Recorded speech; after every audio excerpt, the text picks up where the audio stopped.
If you look at how entrepreneurship is glamorized on social media, you think that it's easy and exciting and fun for 98% of the time. Truth is, it's the reverse. Entrepreneurship is super difficult and lonely. Most successful entrepreneurs spend their days fighting fires and trying to stay ahead of the next problem. I'm Bobby Mason. I've had 2 successful exits as CEO and a few epic bombs. I'm now the CEO and founder of GoMahi.com, a new high-growth crowd-solving platform that will use college students to change the world of innovation. This is my daily story about the successes and failures I encounter while I try to grow a business from $0 to millions in a matter of years. Welcome to my life.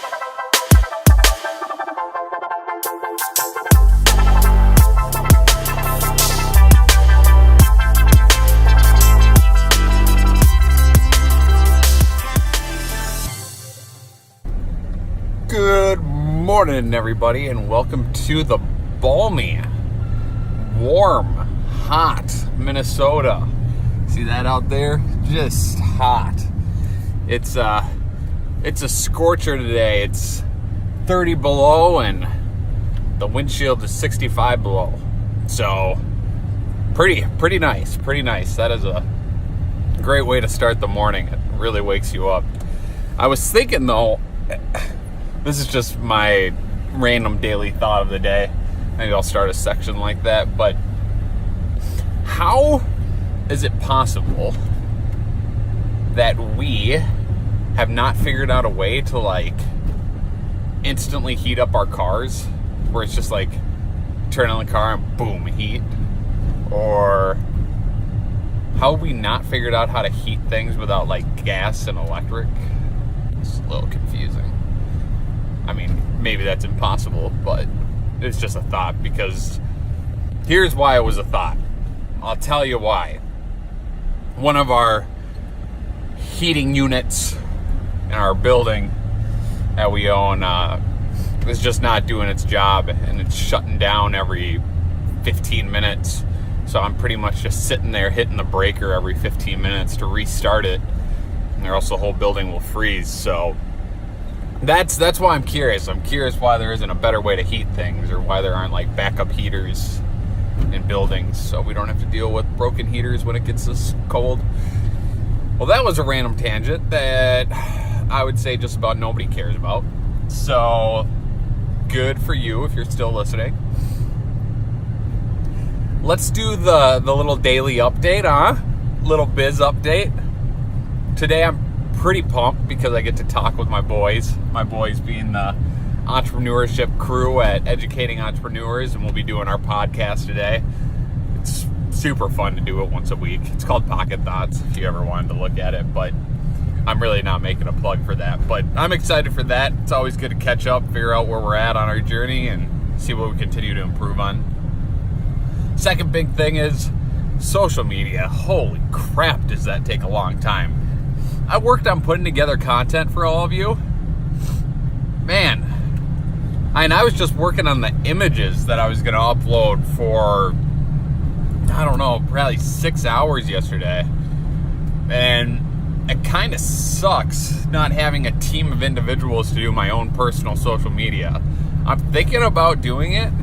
I'm just really getting a team that would help improve the efficiency, but at the same time it's tough, because if you really want to make a personal brand, gosh, you just got to do it on your own, because the personal brand is you, the person.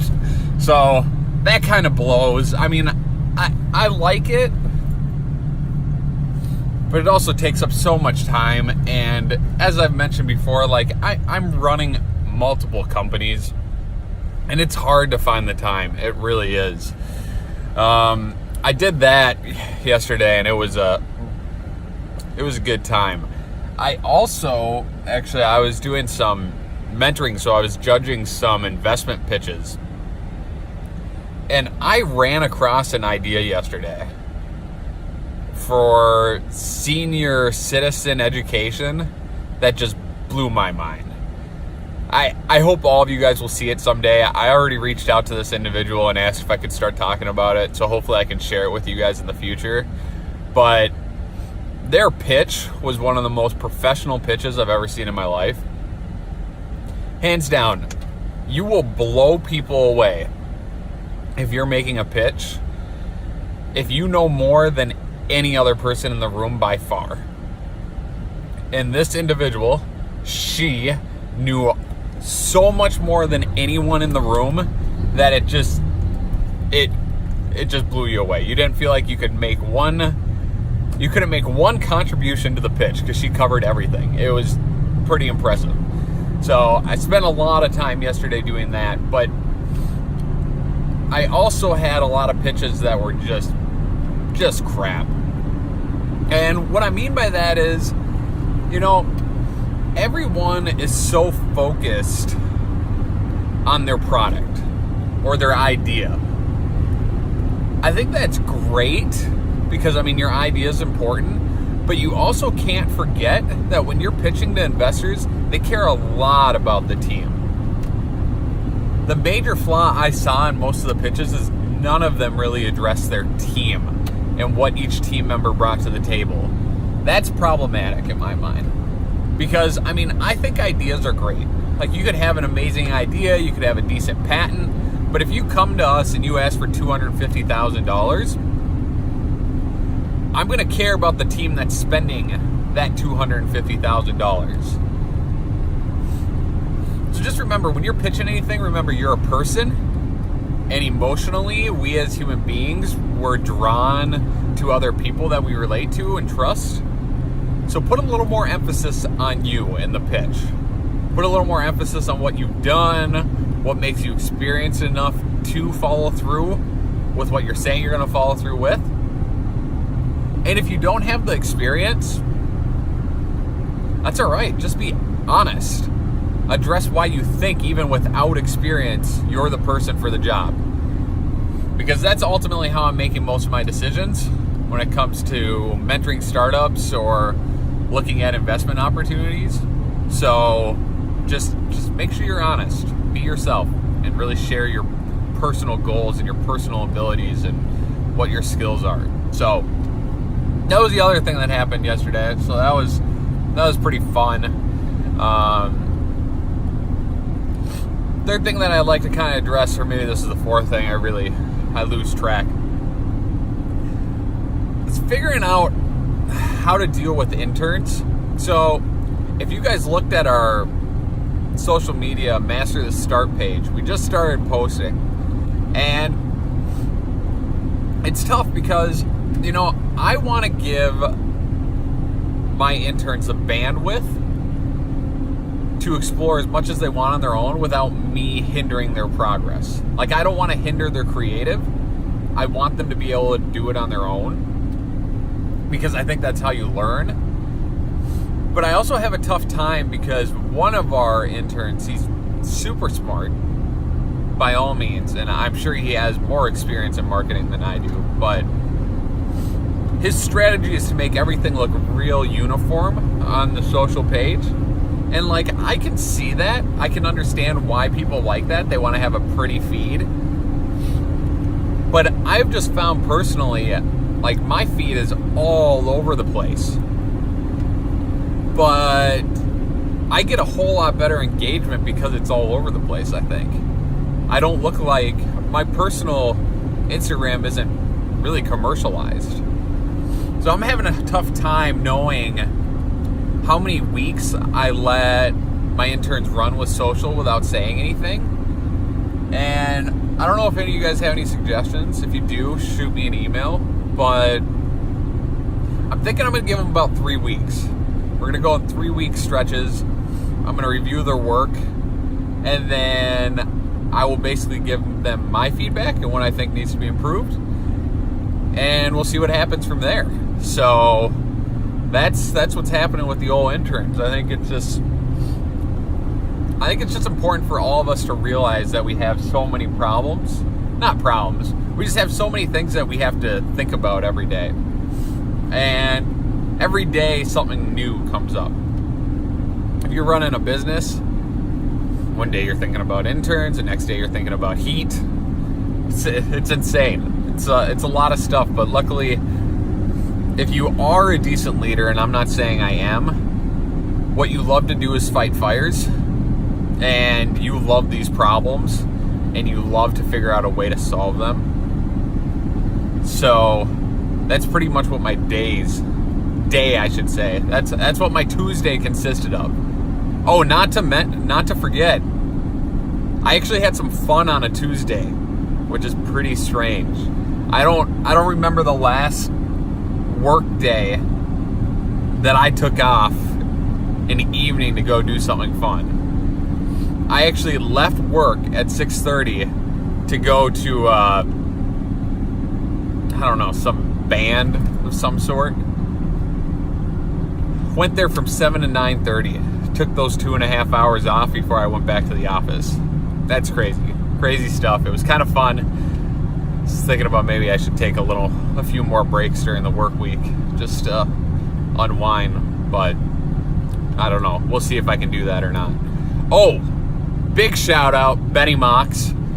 I convinced old Benny to start creating some better opening and closing music for all of you in both the Bobby Mason audio experience and the Master of the Start podcast. So if you don't know who he is, look him up on Spotify. Benny, Benny, Mox, Mox.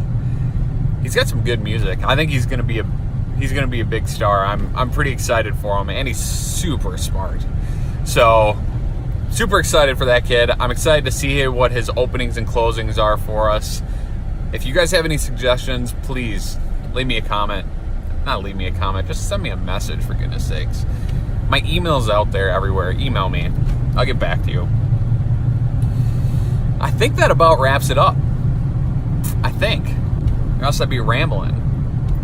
Huh? Oh, quick thought. This is just a random thought I was thinking about this morning, and I'm gonna send it to all the people I know in real estate. If you're in real estate and you're not creating a personal brand, just freaking do it. Man, that bothers me.